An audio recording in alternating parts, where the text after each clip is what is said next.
Life in Balance is brought to you by the Medical City and Good Neighbor Pharmacy.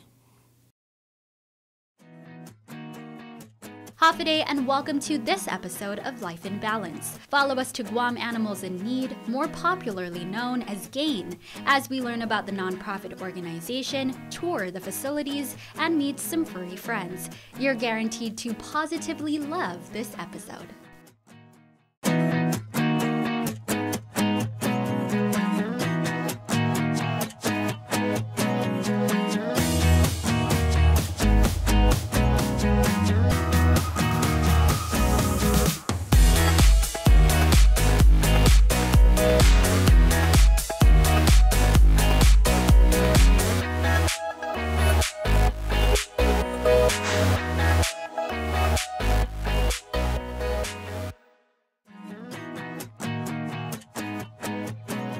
Hafiday, and welcome back to Life in Balance. In this episode, we are here at GAIN on location in Jigo, and we are joined by a very special guest. So first and foremost, can you just go ahead and introduce yourself? My name is Allison Hadley, and I'm the Executive Director for the GAIN Shelter. Great. So as you mentioned, we're here at GAIN in Jigo. I'm sure that so many people in Guam are very familiar with what GAIN is, where GAIN is located. But for those who don't know, can you provide a brief history of GAIN and what it aims to provide for Guam's community as well as its animals? Yeah, definitely. So GAIN, in the very, very beginning, wasn't GAIN. It was a dog pound that was built in the 60s, 70s time frame in response to the unfortunate rabies outbreak on Guam.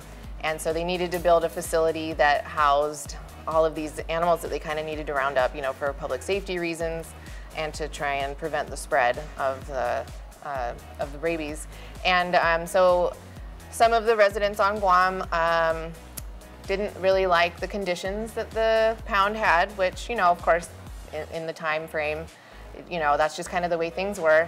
And so they created Guam Animals in Need as an organization, and they became a nonprofit. And in 1989, all of that kind of became established, and they put together an agreement with the government of Guam. So it's a government facility that is managed by the GAIN nonprofit, providing a government service while also providing, just the general public service of adopting, fostering, all that good stuff. Right. And I know we were talking earlier, we were talking about this little guy in front of us right now, but could you tell us how many animals are housed here right now? So at any given time, we have roughly, and this is including adoption rows as well as our quarantine rows, anywhere from 80 to 100 puppies and dogs, and then usually around 20 to 30 cats and kittens. Oh, wow. And so how many staff members are here right now, and volunteers? How many volunteers are involved at GAIN? So official staff at GAIN and the SNP clinic makes up 15 of us.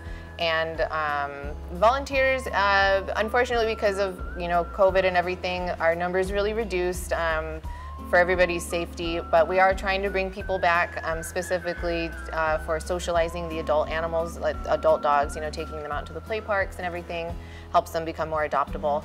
And we have a pretty good handful. And we do go through waves. With a lot of military on island and contract workers, they will come and they're awesome and they're great, but then they have to leave. So right. It kind of ebbs and flows. But generally speaking, we always have a pretty solid group that comes regularly to spend time with them when we can. That's great. Yeah. And I know we were also talking earlier about the SNP clinic. It's been running for a short time, but you guys achieved 1,000 surgeries Yes. within that small time frame. So could you go into detail about what this SNP clinic aims to accomplish and why it was established in the first place? Yeah, so as most residents know, there is a very large stray population on the island, and a lot of people also own animals, and spaying and neutering your pet may not always be financially feasible. The veterinarians, all of that stuff, the medicines, the materials for surgeries and stuff, that all has to be imported in. Right. So it is, it's kind of it's a spendy thing. And if you have, a large handful of animals, it can be very expensive. So the SNP clinic was really developed to kind of offer a low-cost option for people who need that assistance, and so it's for the community as well as trying to ensure the health of the animals themselves, and really try to reduce the consistent influx of animals that we have every year on the island. And that helps the shelter out by having fewer animals come in. It makes it easier to adopt animals out and that sort of thing. So it's really kind of a full spectrum, you know, trying to touch on all different parts of the animal welfare system on island. And but yeah, it's been going really well. They hit 1,000 surgeries very quickly. We've been extremely lucky to have both Dr. Mariana Turner, who's the territorial veterinarian. She spends some of her time doing surgeries, and then we were also able to hire Dr. Brenda Smith. So she is the GAIN veterinarian.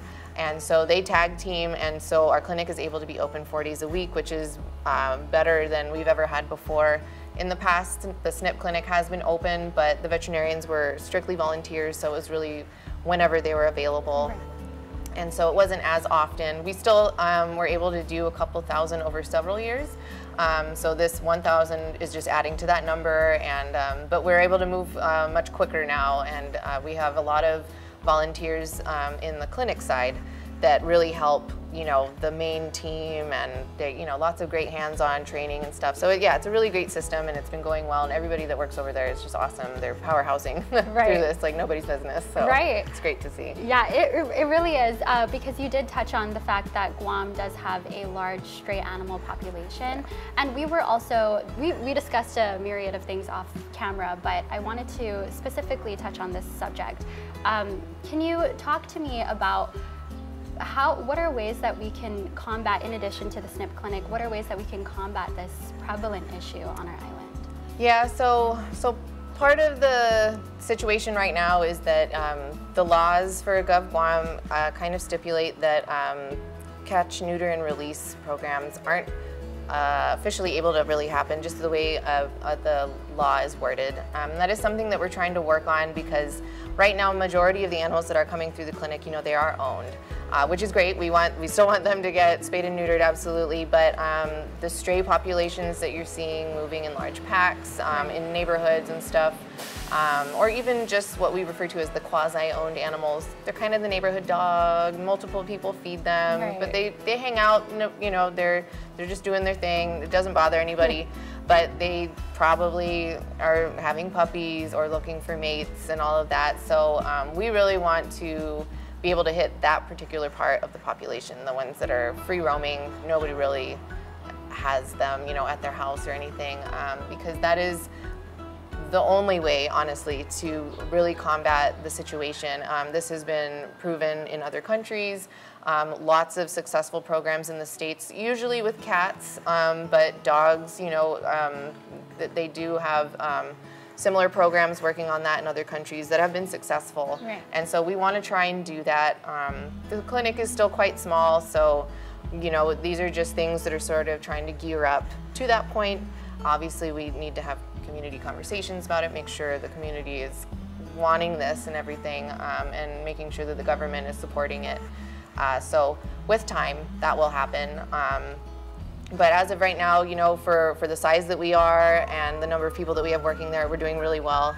And the public is very quick to sign up, you know, and so you can tell that people want it. So that's the biggest highlight of it. Definitely. And also, we were also talking about this as well. But I know so many people are interested in coming and volunteering, and I know with COVID, that's definitely put some roadblocks with that. But how could people go about dropping off animals that they may encounter or possibly volunteering? Right, so all of the information, like basic steps for those things, are posted on our social media. We have a kind of a fancy new sign holder at the front that has everything laid out, specifically talking about how to schedule a drop-off, because it is strictly by schedule now, by appointment, when that occurs, who to call, and volunteering. Right now, yes, because of COVID, we did have to kind of limit it a little bit.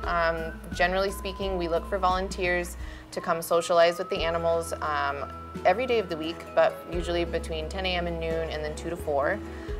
They can come back, you know, if they want to do it the whole day, that's totally fine. But the volunteering, you can email us, you can find us on social media and just shoot us a message, let us know that you're interested, we'll get you on the schedule. And the socializing is really important because it gives the animals access to different people, different ages, different smells, sounds, all of that, and it makes them more adoptable. And if you have a little bit of a background in training, or if you've worked with your own dog to, you know, learn basic commands, that helps them even more so. You know, they've got some tricks under their belt, you know, that's an enticement, and it just really helps them become more social.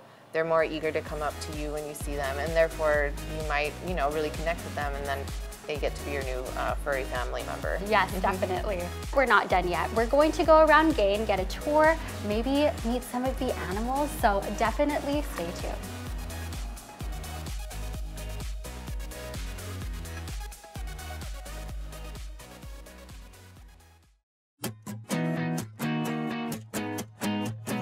Hafiday, and welcome back to Life in Balance. So as promised, we are going on a tour of Gain. So Allie's gonna lead us around. Can you tell us first where we are right now? Yes, so we are in what is called the Breezeway. This is, you know, naturally the first place that people will enter from the front gate. This building is our office building. This is where we handle adoptions, fostering paperwork, payments, all that good stuff. So yeah, we can take a look inside. Yay, let's go.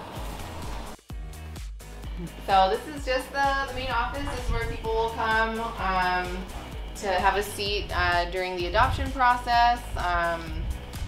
We try to make it comfortable and cozy, you know, and homey for people, so it doesn't feel, you know, static or unpersonal. And obviously we spend a great deal of our time in here as well, so we try to keep it cozy for us as well. We do our laundry in here, public restroom. All of the office people work in here, so foster coordinator, volunteer coordinator, myself, and any type of office assistance. Okay, now that we've done a tour of the office, now we're going to see the lovely doggies behind us. Yeah. So this whole row, when you first enter, is called C row or puppy row. And kennels 1 through 10 are all of our pups that are about 6 months or younger. And then over here on this side, the D row, and then the little row behind the cat enclosure, these are the adult rows. We probably won't walk through there just yet because they get very excited when they see people, so it'll get real loud. But they love to see people come up and down. That's how they know they're gonna get a walk. So when volunteers or visitors come through, we do ask that they carry a bottle of hand sanitizer with them and to just sanitize in between each kennel. Okay. That just prevents any germs that you may get on your hand from dog number 1 to prevent it from transferring to dog number 2. Got it. So we just give you a little bit. Thank you. All right, yeah, we can go meet some of these guys. Yes, let's do it.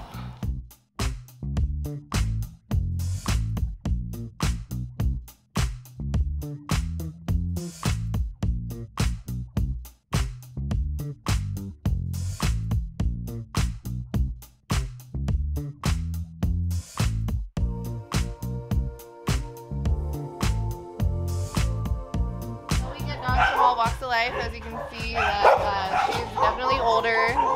She's got different breeds in her. She looks kind of funny. We had to shave her down a little bit. So she's so cute, Ragoon Muffin. Yeah.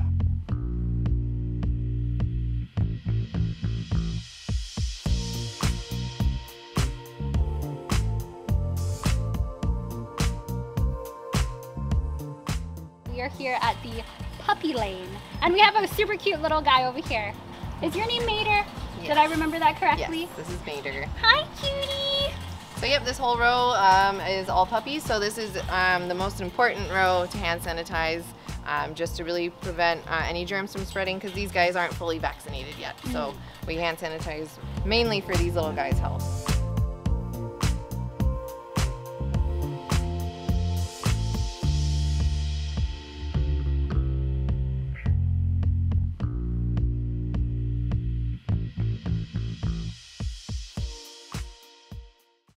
So we saw this name pop up a few times around the office and of course here. So can you tell us a little about who Toya is? Yeah, so Toya was, as you can see, the Guam Customs dog, and she had retired, and unfortunately something occurred and she was attacked by a machete, we believe, and she was found in bad shape down on the beach in the south. And so my staff, it was after hours, and the staff went down there to get her, and they found her, but she unfortunately had been too injured for us to be able to help her. So we unfortunately had to put her to sleep, and we were able to connect with her owners as well as with the customs agency.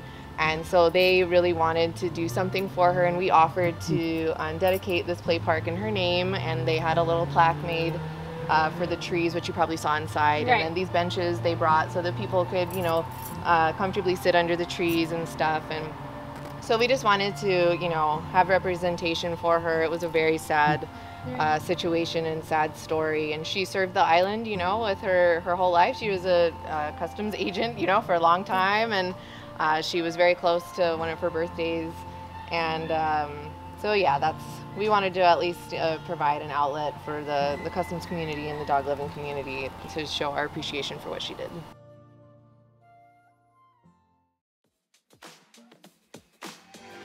Okay, now that we've went through Puppy Lane, we are here in the cat enclosure. And I see a lot of cute kittens over here. Oh my gosh, I can't. So this section is for the kittens, and on that side are the larger kennels for the adults. And then this is also where we have a lot of our storage. The cats take a lot of stuff, so we have all the litter, the food, we do all the dishes in here. This is also where very small puppies will be placed because they are too small for the kennels out there, so they'll be in here with the kittens sometimes if they're too small. So actually there's a puppy over there. Oh my god! He's small enough to slip through some of the water drains. Oh my god!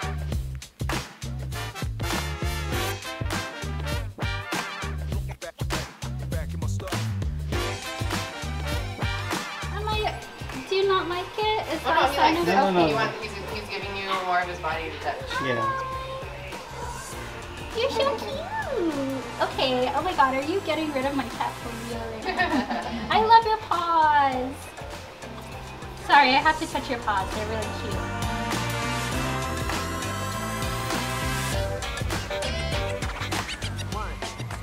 All the donations that were given were held up in here. We leave the radio on for them, so they got some music. Yes. So these are musically inclined kitties. Yeah. And it helps get them used to different noises and stuff, so they don't get as scared. So they can go into a home, you know, and not be spooked by every new thing that they hear. And yeah, they seem like they're pretty chill. Yeah. They're like, yeah. Special effect.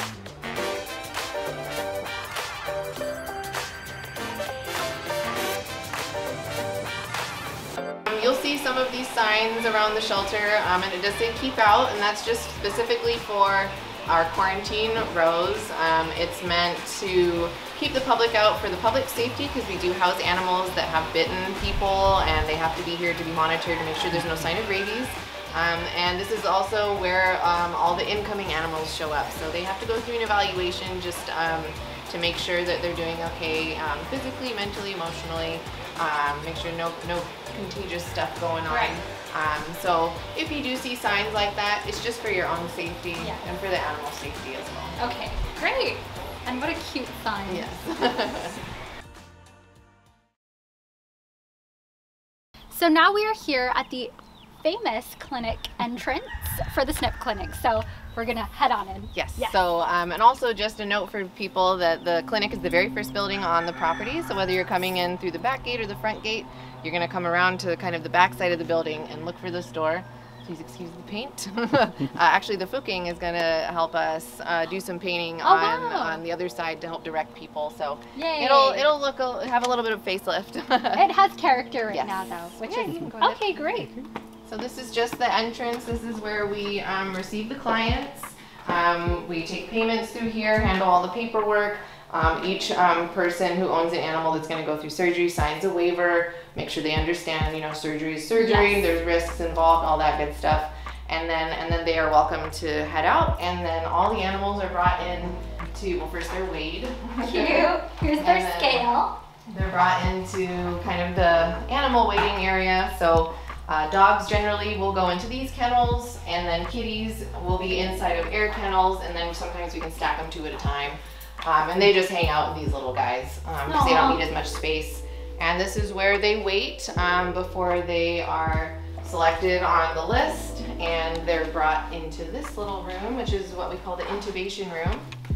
And this is where the beginning stages of the medical stuff happens. They're usually knocked out by this point, and they're placed on the table and their belly gets shaved, so you know there's better access.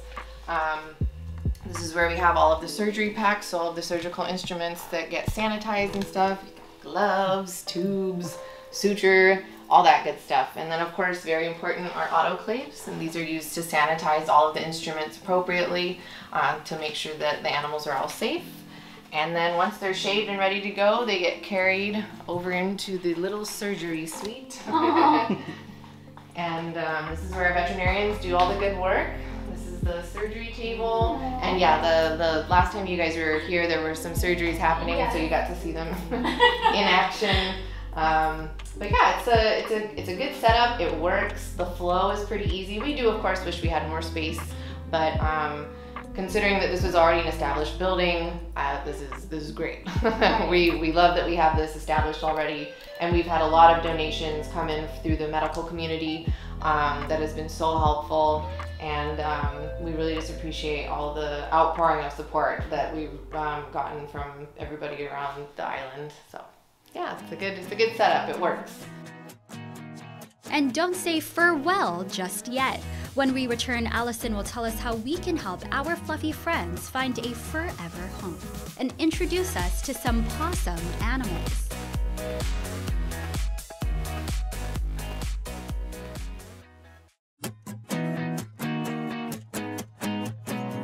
We are here in Toya Park with our special guest Paul and Ragoon Muffin. Well, first of all, I wanted to ask you, how long have you been volunteering here? I got hired here since 2018. Okay. Yeah.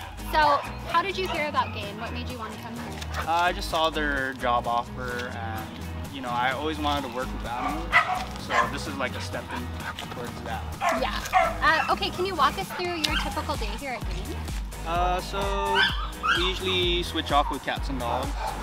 We would, you know, clean and sanitize their kennels, feed them, check on their health throughout the day. We try and socialize with them. What's the most rewarding thing about working here? I really like to see them go and get adopted. So that's probably the best part of working here. You know, you take care of them for a while, and then, you know, they find a new family. Right. So that's nice to see. Do you have more information about Ragoon Muffin? She got turned in, and then she was brought here. She was very like matted with her fur. You know, her temperament has just been good since she came in. So we had one of the dog groomers come pick her up and get the mats off her. And she's so beautiful. Like, she has this, I'm not too sure if it translates through the camera, but she has this beautiful, like, warm chocolate brown hair. And oh, she does remind me of a raccoon now that I'm thinking about it. And she really is such a sweet girl. Okay, well, we're gonna also take Ragoon Muffin hopefully off the leash, and she could go enjoy her time here in Toy Park.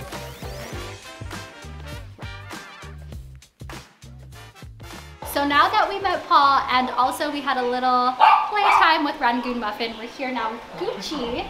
Okay, so Ali, can you tell us a little bit about Gucci? Yeah, so Gucci is a very typical kind of story for a lot of the cats that come to us. He was trapped just on Gallinero area, so he's just from nearby. Yeah, he's a local. Yeah, so he's identified as a stray, but chances are he probably did have a home at some point, which is why he's so friendly. Yeah. And that happens a lot, you know, especially with male cats. If they're not neutered, they go in search of friends.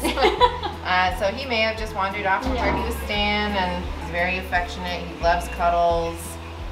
All he wants is to just be loved on. Yes, definitely. And he's a beautiful color. He's got big green eyes. He's very unique looking for his clothes. And he's only 3 years old, so he's still young. Still got lots of life in him. Yes. So his lifespan would be quite a bit shorter if he stayed as a stray out there. But yeah, kitties, they're pretty resilient. They can handle a lot, bounce back really quick. And so, yeah, he could, you know, if he's in a home, he could very easily live to be 15 or more. Oh, wow. Yeah, cats can last a very long time.